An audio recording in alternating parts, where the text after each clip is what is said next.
sure you're super familiar with that. And you stick your hose in there and let it fill. You do have regular house 110 power out here. Storage compartments do have lights in them. There's a switch inside that controls them as well. Okay. Furnace, intake and exhaust. I do recommend bug screens here. We have. You have, okay, perfect. There's a few things that I always recommend to folks going through this. I would imagine you probably have most everything you need. Yes. Bug screens, water pressure regulator, surge protector, awesome. So all your compartments, the tubs themselves are plastic. They do have drain holes, which is nice. I've even seen people use them as a Schwintech brand slide out. They do not, the manufacturer does not recommend lubrication on this. Just keep it clean. Okay. I would recommend a seal conditioner 3 or 4 times a year. It's a good idea. Right. But because your toilet is on the opposite side of the coach, there is a black tank valve on the other side. Okay. And that's required by law. So if something tears your plumbing out underneath going down the road, your black tank valve right here Right there. Okay. will keep it So in we check. hit that one first, and then the brake. Correct. Okay. And then they. Right there is for park cable. So if you're at an RV resort that has park cable, you'll just Okay. need the Hook your correct TV up cable. there. Yeah. If you want to watch their cable for your. Yeah. buttons. These are always fun with the slide out, but Yeah. it is what it is. Because there's no locks here, that tells you this is your propane compartment. It was 40. 12.2 gallons. Okay. Which is about 40 psi roughly. So I see it's got a sensor on there too, right? That is a gauge to tell you how full it is. Oh, nice. Now we fill propane. The fuel tank is half full. Okay. The only thing for you to do out here is this valve here. All the way to the left is on. All the way to the right is off. Okay.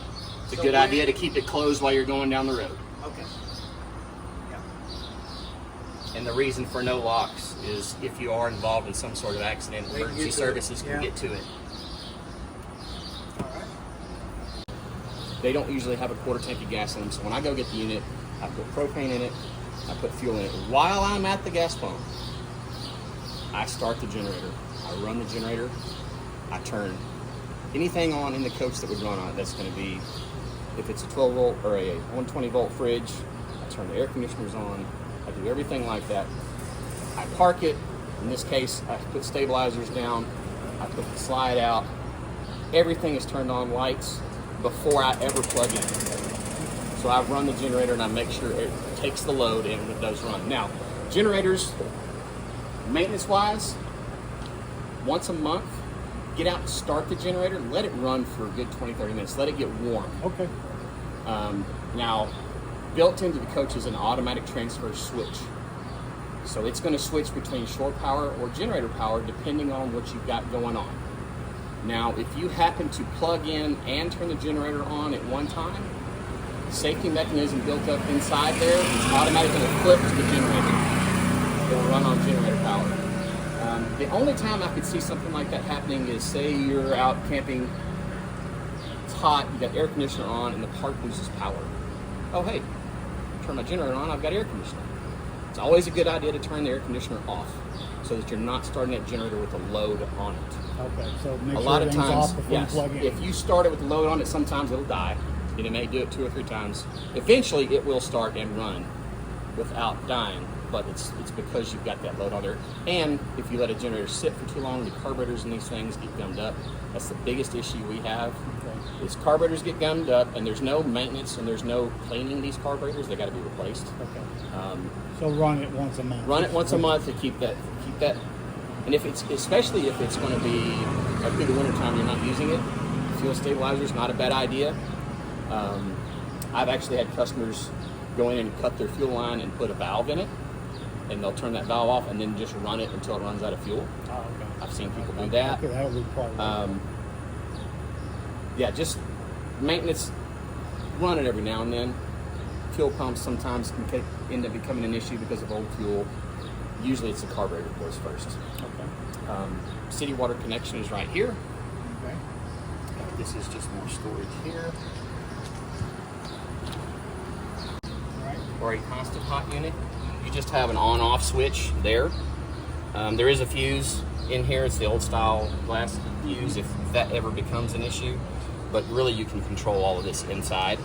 Okay. So if we're at a state park and we're going to run the instant hot water like that, so you plug into Sure Power, you still turn that on, and that's it. Yes, and then inside there's another control deal. Okay. Now, it uses propane to heat the water. It needs the electricity to communicate, but it heats with propane. Now, the bonus to this versus a regular water heater, it heats up the tank and then it stops, and once it cools down, it heats it up again all day long, all night long. Okay. This does not heat unless you call for hot water. Instant. I like Well, instant.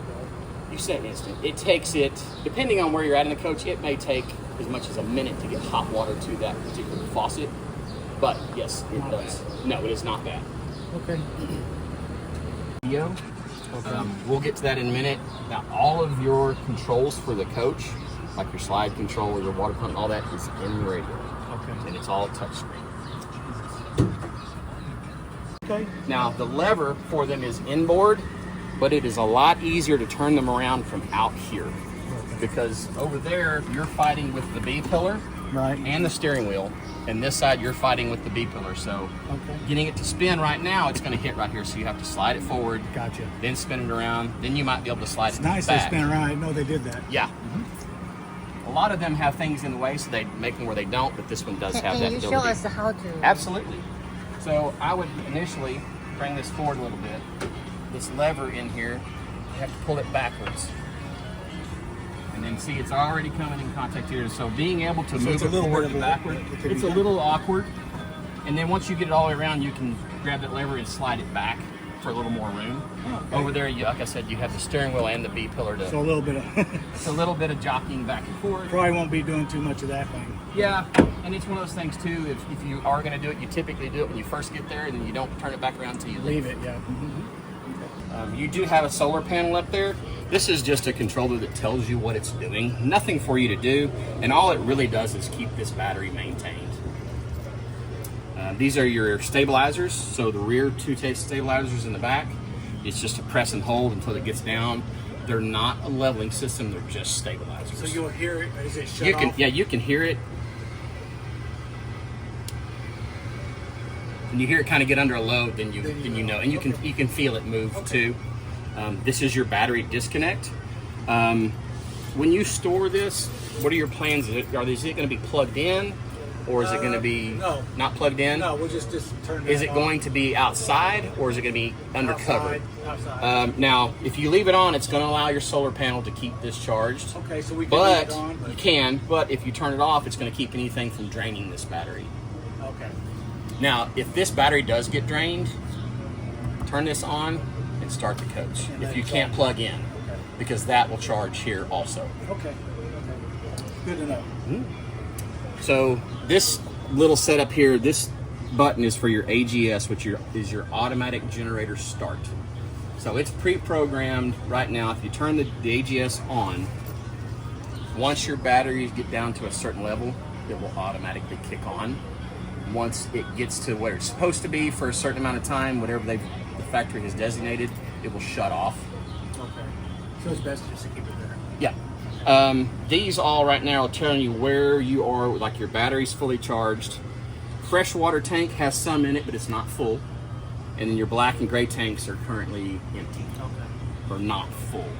There's Those a little are not bit of really water. all that accurate, I don't guess. A lot of times. Being that it's just a light, Yeah. it's not great. Yeah. There is going to be a little bit of water Ours in it is from like that, testing it's right like, now. Most of the water that's in it is either clean water or it may be the antifreeze from the factory winterization. Okay. So when it dumps the first time, there may be a little bit of pink in there from that. Now, speaking of winterizing the coach, if you are you guys local? Yes. Okay, so I used to tell folks that a real winterization here in Texas wasn't that big a deal, but the last few winters have proved me wrong. So there is, in behind some of the stuff in this cabinets here, there is a water line that comes up out of the fresh tank, and it has just a plug in it. Right. Well, what you would do there is get you a water hose, take that plug out, hook the water hose up. Probably a 4 or 5 foot long hose is all you need. The gallons of winterization fluid, you can get them at Walmart, all kinds of places, it's pink. You're probably gonna need 3 or 4 of those.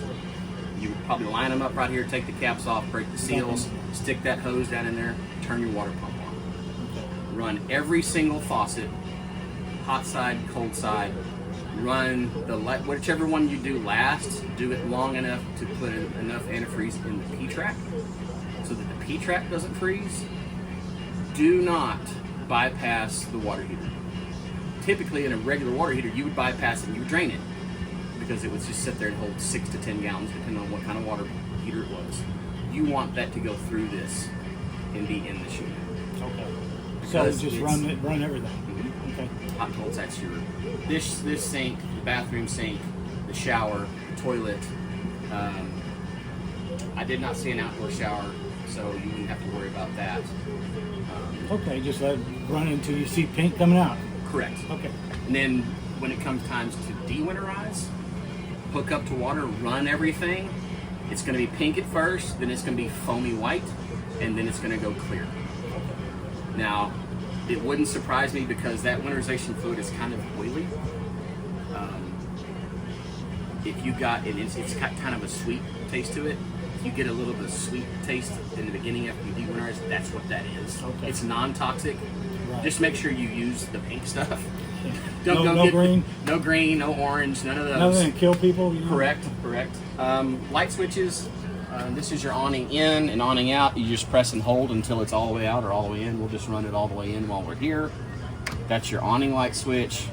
That is your step switch for your lights. Cargo lights in the bays, you can turn those off.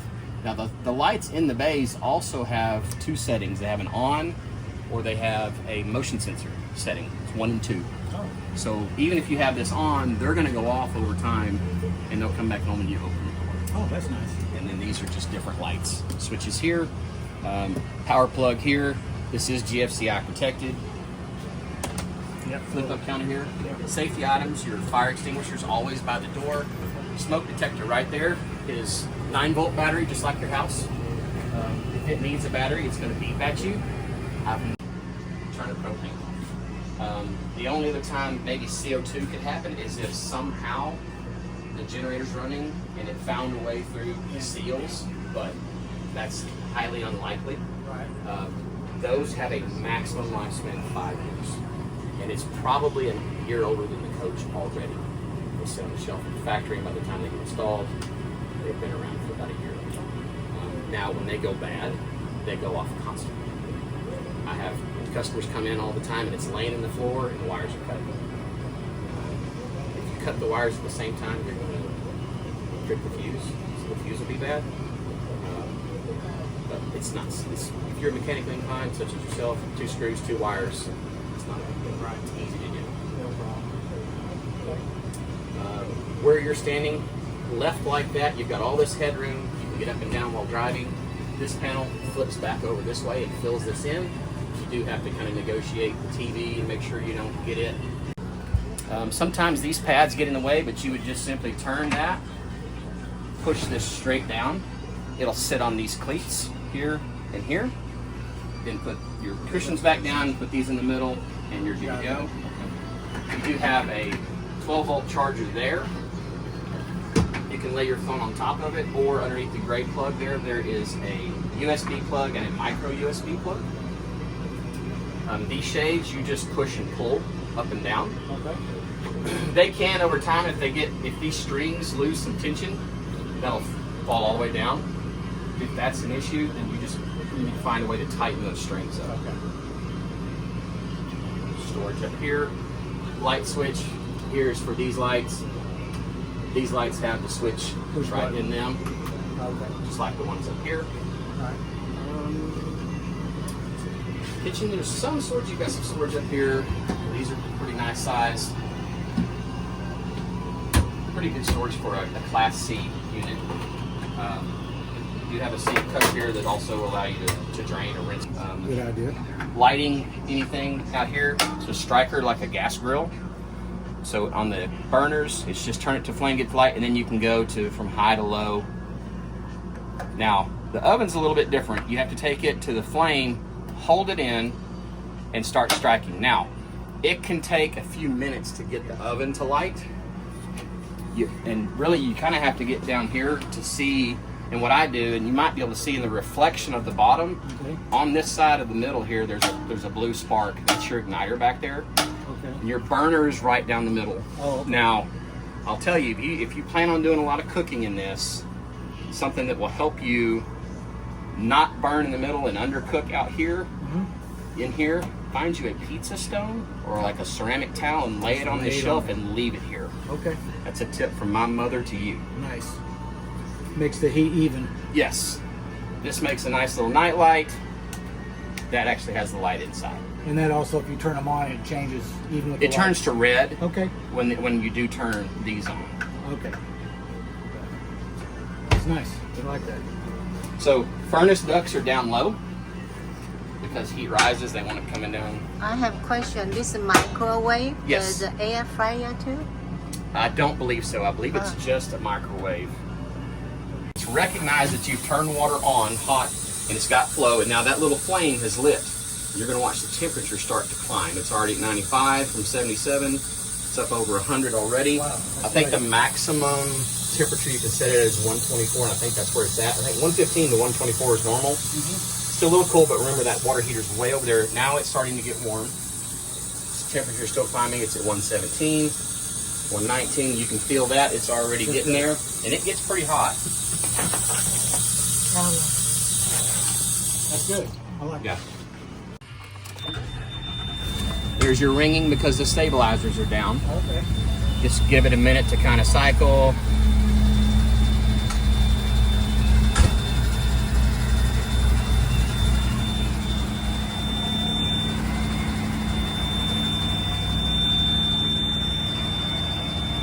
Something to be mindful of is the back of this chair with this bench coming in and the slide out.